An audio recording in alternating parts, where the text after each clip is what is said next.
রাজ্যে ৩৫৫ ধারা জারি করা নিয়ে বিস্ফোরক ব্যারাকপুরের বিদায়ী সাংসদ অর্জুন সিং। রাজ্যপালের উদ্দেশ্যে তাঁর বক্তব্য, রাজ্যপালের শুধু বয়ান বাজি করলে চলবে না। বৃহস্পতিবার ১৩ই জুন সন্ধ্যায় পাটনা থেকে ফিরে কলকাতা বিমানবন্দরে দাঁড়িয়ে এদিন বিজেপির রাজভবন অভিযানে পুলিশের বাধা প্রসঙ্গে তিনি বলেন, এখানে এখনই ৩৫৫ লাগু না করলে এখানকার মানুষ বাঁচতে পারবে না। কোন হরিদাস পুলিশ বাংলায় আছে যে বিরোধী দলনেতাকে রাজভবনে যেতে দেবে না? বাংলায় বিজেপির যেভাবে লড়াই করতে হবে সেভাবে লড়াই শুভেন্দু অধিকারীকে সামনে রেখে করতে হবে। অনুমতি থাকা সত্ত্বেও কেন রাজভবনে বিজেপি প্রতিনিধি দলকে প্রবেশ করতে দেওয়া হলো না, সেই নিয়ে রাজ্যপালের রাজ্যকে জানতে চাওয়া প্রসঙ্গে বলেন, রাজ্যপালের কাছে তো ক্ষমতা আছে, ৩৫৫-এর জন্য সুপারিশ করুক। কেন সুপারিশ করছেন না? বয়ান দিয়ে বসে গেলে বাংলার মানুষ বাঁচবে নাকি? বয়ান দিলে চলবে না, উনি আজকে সুপারিশ করুক। কেন করছেন না? শুধু মুখে বললে হবে? ভোট পরবর্তী হিংসা প্রসঙ্গে তিনি বলেন, বিভিন্ন জায়গায় হিংসা চলছে।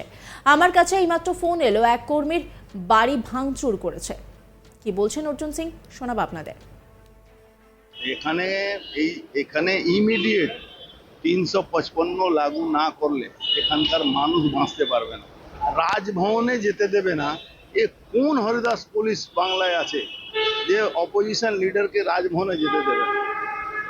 বাংলায় বিজেপি সংগঠন একদম যেভাবে লড়াই করতে হয় সেভাবে লড়াই শুভেন্দু অধিকারীকে সামনে রেখে করা উচিত।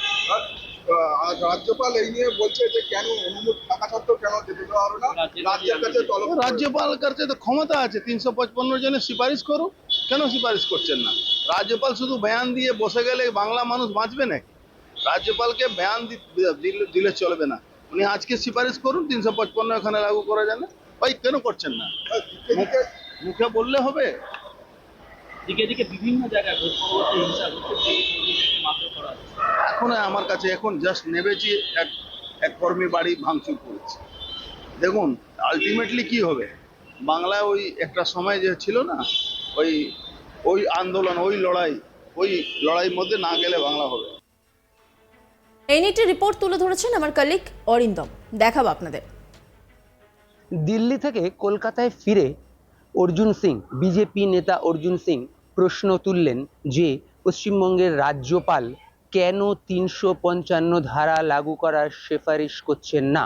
পাশাপাশি তিনি এটাও বললেন যে এই মুহূর্তেই পশ্চিমবঙ্গে ৩৫৫ ধারা লাগু করা উচিত। কি প্রসঙ্গে তিনি এই কথা বলছেন? না, আমরা দেখেছি যে বৃহস্পতিবার দিন যখন বিরোধী দলনেতা শুভেন্দু অধিকারী রাজভবনে রাজ্যপালের সঙ্গে দেখা করতে যাচ্ছিলেন, তখন কিন্তু রাজভবনে ঢোকার মুখে তাকে পুলিশ আটকে দেয় বা তাকে ঢুকতে দেওয়া হয় না এবং দীর্ঘক্ষণ তাকে সেখানে আটকে রাখা হয়। এই যে রাজভবনে ঢুকতে তিনি পারলেন না বা এই যে রাজভবনে বিরোধী দলনেতাকে ঢুকতে দেওয়া হলো না, এই পরিপ্রেক্ষিতেই যখন অর্জুন সিংকে জিজ্ঞাসা করা হয় বা তার প্রতিক্রিয়া জানতে চাওয়া হয়, তখন কিন্তু অর্জুন সিং সরাসরি বলছেন যে পরিস্থিতি হয়েছে তাতে এই মুহূর্তেই পশ্চিমবঙ্গে ৩৫৫ ধারা লাগু করা উচিত, তাতে পশ্চিমবঙ্গের মানুষ বাঁচবে, না হলে কিন্তু পশ্চিমবঙ্গের মানুষ বাঁচতে পারবে না। আর এই ধারা লাগু করার জন্য তিনি বলছেন যে পশ্চিমবঙ্গের রাজ্যপাল তিনি কেন চুপ করে বসে আছেন, তিনি কেন শুধু বক্তব্য দিচ্ছেন, তিনি কেন সুপারিশ করছেন না এই ৩৫৫ ধারা লাগু করার। কারণ অর্জুন সিং মনে করছেন বা অর্জুন সিং দাবি করছেন যে পরিস্থিতি বা যে সিচুয়েশন হয়েছে তাতে ৩৫৫ ধারা পশ্চিমবঙ্গে লাগু না করা হলে পশ্চিমবঙ্গের মানুষ বাঁচতে পারবে না। মূল বিষয়টা কিন্তু এই শুভেন্দু অধিকারী, যিনি বিরোধী দলনেতা, তাকে রাজভবনে ঢুকতে না দেওয়ার থেকেই কিন্তু এই ঘটনার সূত্রপাত এবং রাজভবনে ঢুকতে না পারার জন্য তিনি বাইরে অপেক্ষা করছিলেন। এবং এর পরিপ্রেক্ষিতে অর্জুন সিং আরও দাবি করছেন, পুলিশকে সরাসরি তিনি বলছেন যে পুলিশ কোন হরিদাস পাল যে বিরোধী দলনেতাকে রাজভবনে ঢুকতে দেবেন না। বিরোধী দলনেতাকে রাজভবনে আটকানো হয়েছে, তাকে রাজভবনের বাইরে দীর্ঘক্ষণ অপেক্ষা করতে হয়েছে, রাজ্যপালের সঙ্গে দেখা করার তার অ্যাপয়েন্টমেন্ট ছিল, তার সত্ত্বেও পুলিশ সেখান থেকে আটকে রাখে। এরই পরিপ্রেক্ষিতে কিন্তু অর্জুন সিং সরাসরি আক্রমণ করছেন। একদিকে তিনি যেমন রাজ্যপালকে প্রশ্ন করছেন, পাশাপাশি তিনি এটাও বলছেন যে পশ্চিমবঙ্গের যা সিচুয়েশন এই মুহূর্তে বা পশ্চিমবঙ্গের যে পরিস্থিতি এই মুহূর্তে, এই ইমিডিয়েটলি ৩৫৫ ধারা সেখানে লাগু করা উচিত, তবেই কিন্তু পশ্চিমবঙ্গের মানুষ বাঁচবে, এমনটাই অর্জুন সিং মনে করছেন। দিল্লি থেকে ফিরেছেন, বৃহস্পতিবার সন্ধ্যায় তিনি দিল্লি থেকে ফেরেন এবং ফিরে সরাসরি সাংবাদিকদের প্রশ্নের উত্তরে কিন্তু তিনি দাবি করলেন যে পশ্চিমবঙ্গে ৩৫৫ ধারা ইমিডিয়েটলি লাগু করা উচিত। পাশাপাশি তিনি প্রশ্নও তুলছেন যে কেন রাজ্যপাল এই 355 ধারা লাগু করার জন্য সুপারিশ করছেন না, কারণ যেখানে বিরোধী দলনেতা তাকে রাজভবনে ঢুকতে দেওয়া হচ্ছে না বা তাকে আটকে রাখা হচ্ছে, এই যে পরিস্থিতির সৃষ্টি হয়েছে, এই পরিস্থিতিতে দাঁড়িয়ে সবার আগে পশ্চিমবঙ্গের মানুষের বাঁচার জন্য অর্জুন সিং মনে করছেন যে 355 ধারা পশ্চিমবঙ্গে লাগু করা উচিত। এবং পাশাপাশি রাজ্যপাল যিনি, তার ক্ষেত্রে প্রশ্ন করছেন যে কেন তিনি সুপারিশ করছেন না, কারণ তার তো এই সুপারিশ করার ক্ষমতা রয়েছে।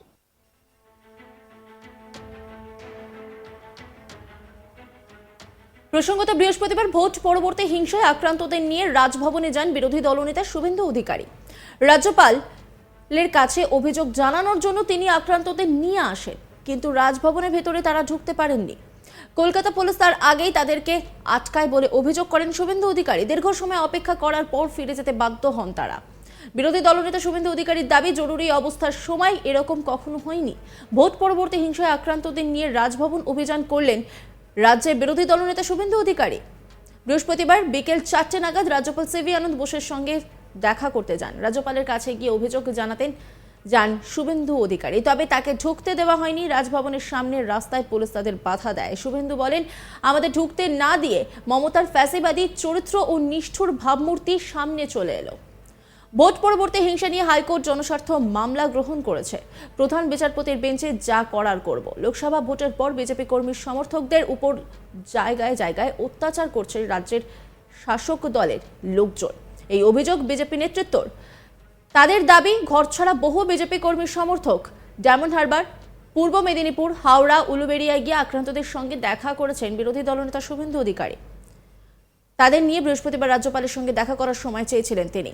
সেই অনুমতি মেলে সেই মতো 4টে নাগাদ শুভেন্দু রাজভবনের কাছে চলে যান, তবে তাকে বাধা দেয় পুলিশ। পুলিশের ব্যারিকেডে বাধা পেয়ে শুভেন্দু জানান, রাজ্যপালের কাছে আমরা আক্রান্তদের নিয়ে দেখা করার অনুমতি চেয়েছিলাম। ওর অফিস থেকে আমার সচিবকে বলা হয় আক্রান্তদের সঙ্গে দেখা করবেন রাজ্যপাল, তারপরও ঢুকতে দেওয়া হয়নি।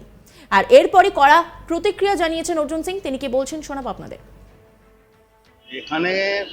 এখানে ইমিডিয়েট 355 লাগু না করলে এখানকার মানুষ বাঁচতে পারবে না। রাজভবনে যেতে দেবে না, এ কোন হরিদাস পুলিশ বাংলায় আছে যে অপোজিশন লিডারকে রাজভবনে যেতে দেবে না? বাংলায় বিজেপি সংগঠন একদম যেভাবে লড়াই করতে হয় সেভাবে লড়াই শুভেন্দু অধিকারীকে সামনে রেখে করা উচিত। আর রাজ্যপাল এই নিয়ে বলছে যে কেন অনুমতি থাকা সত্ত্বেও কেন যেতে দেওয়া হলো না, রাজ্যের কাছে রাজ্যপালের কাছে তো ক্ষমতা আছে, 355 জনের সুপারিশ করুক। নজর রাখুন আজ তাক বাংলার ইউটিউব স্ট্রিমিংয়ে।